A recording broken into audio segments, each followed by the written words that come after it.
പ്രകൃതി കലിതുള്ളി നിൽക്കുമ്പോൾ, റോഡുകൾ പുഴകളായി മാറുമ്പോൾ നിങ്ങൾ എത്ര പേര് ഓഫീസിലെത്താൻ വൈകുന്നതിനെ കുറിച്ച് ആകുലപ്പെട്ടിട്ടുണ്ട്? ട്രാഫിക് ബ്ലോക്കുകളിലും വെള്ളക്കെട്ടിലും കുടുങ്ങിക്കിടക്കുന്ന ആ നിമിഷങ്ങൾ നിങ്ങളുടെ ജോലി സമയത്തിന്റെ ഭാഗമാണോ, അതോ വെറും പാഴായ നേരമാണോ?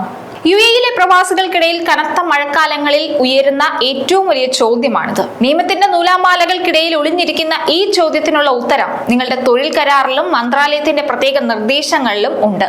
കാലാവസ്ഥാ പ്രവചനങ്ങൾക്കൊപ്പം തന്നെ നിങ്ങൾ അറിഞ്ഞിരിക്കേണ്ട ചില നിർണായകമായ തൊഴിൽ വശങ്ങൾ എന്തൊക്കെയാണെന്ന് നമുക്കൊന്ന് നോക്കാം. യുഎഇയിൽ കനത്ത മഴയും കാലാവസ്ഥാ മാറ്റങ്ങളും തുടരുന്ന സമയങ്ങളിൽ മിക്ക ജീവനക്കാരുടെയും സംശയമാണ്, യാത്രകൾക്കിടയിൽ മഴ കാരണം കുടുങ്ങിപ്പോയാൽ ആ സമയം ജോലി സമയമായി കണക്കാക്കുമോ എന്ന്.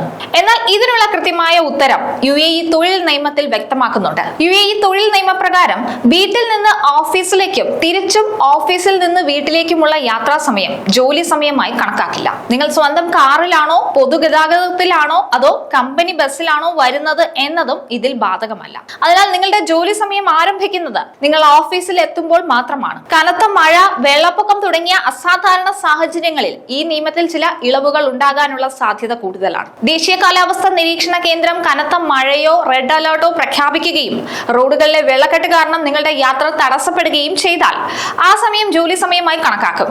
നിങ്ങൾ ജോലിക്ക് പോകാൻ കമ്പനി നൽകുന്ന ബസ്സോ വാഹനമോ ആണ് ഉപയോഗിക്കുന്നതെങ്കിൽ മഴ കാരണം ആ വാഹനം വഴിയിൽ കുടുങ്ങുകയോ തകരാറിലാവുകയോ ചെയ്താൽ ആ സമയം ജോലി സമയമായി കണക്കാക്കും. അതിനാൽ ലേബർ ക്യാമ്പുകളിൽ താമസിക്കുന്നവർക്കും നിർമ്മാണ തൊഴിലാളികൾക്കും ഈ നിയമം വലിയ ആശ്വാസമാണ് നൽകുന്നത്. ജീവനക്കാരുടെ സുരക്ഷ ഉറപ്പാക്കാൻ കമ്പനികൾക്ക് ധാർമ്മികമായ ഉത്തരവാദിത്തമുണ്ട്. കൂടാതെ ലേബർ കോൺട്രാക്റ്റിൽ യാത്രാസമയം പ്രവൃത്തി സമയത്തിന്റെ ഭാഗമാണെന്ന് രേഖപ്പെടുത്തിയിട്ടുണ്ടെങ്കിൽ കാലാവസ്ഥ നോക്കാതെ തന്നെ നിങ്ങൾക്ക് ഈ ആനുകൂല്യം ലഭിക്കും.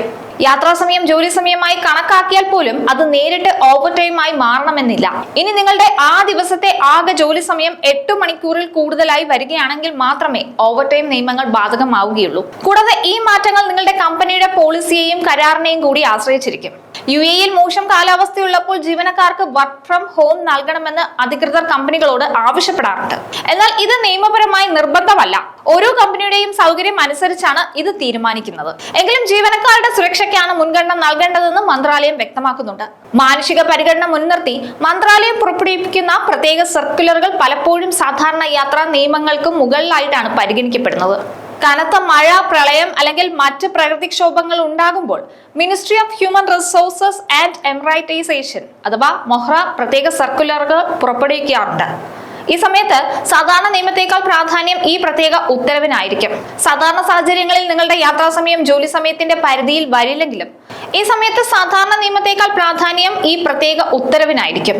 സാധാരണ സാഹചര്യങ്ങളിൽ നിങ്ങളുടെ യാത്രാസമയം ജോലി സമയത്തിന്റെ പരിധിയിൽ വരില്ലെങ്കിലും അസാധാരണമായ കാലാവസ്ഥാ വ്യതിയാനങ്ങൾ ഈ നിയമത്തിൽ വലിയ മാറ്റങ്ങൾ കൊണ്ടുവരുന്നുണ്ട്. സ്വന്തം സുരക്ഷയും നിയമപരമായ അവകാശങ്ങളും തിരിച്ചറിയുക എന്നത് ഓരോ പ്രവാസി ജീവനക്കാരന്റെയും ഉത്തരവാദിത്തമാണ്. തൊഴിൽ കരാറിലെ സൂക്ഷ്മമായ വരികൾ വായിച്ചു മനസ്സിലാക്കുന്നതും കമ്പനി പോളിസികളെ കുറിച്ച് ബോധവാന്മാരാകുന്നതും ഇത്തരം പ്രതിസന്ധി ഘട്ടങ്ങളിൽ നിങ്ങളെ സഹായിക്കും. പലപ്പോഴും ജീവനക്കാർ തങ്ങൾക്കുള്ള അവകാശങ്ങളെ കുറിച്ച് ബോധവാന്മാരല്ല. ഉദാഹരണത്തിന്, മോശം കാലാവസ്ഥയിൽ ജോലിക്ക് എത്താൻ കഴിയാത്ത സാഹചര്യത്തിൽ ശമ്പളം കുറയ്ക്കാൻ പാടുണ്ടോ, അല്ലെങ്കിൽ അപകടകരമായ സാഹചര്യത്തിൽ ജോലിക്ക് എത്താൻ നിർബന്ധിക്കാൻ തൊഴിലുടമയ്ക്ക് അവകാശമുണ്ടോ? ഇത്തരം ചോദ്യങ്ങൾക്കുള്ള ഉത്തരം നിയമത്തിൽ കൃത്യമായി പറഞ്ഞിട്ടുണ്ട്. നിങ്ങളുടെ അവകാശങ്ങൾ അറിഞ്ഞിരുന്നാൽ മാത്രമേ തൊഴിലിടങ്ങളിൽ ചൂഷണം ചെയ്യപ്പെടാതിരിക്കാൻ നിങ്ങൾക്ക് സാധിക്കൂ.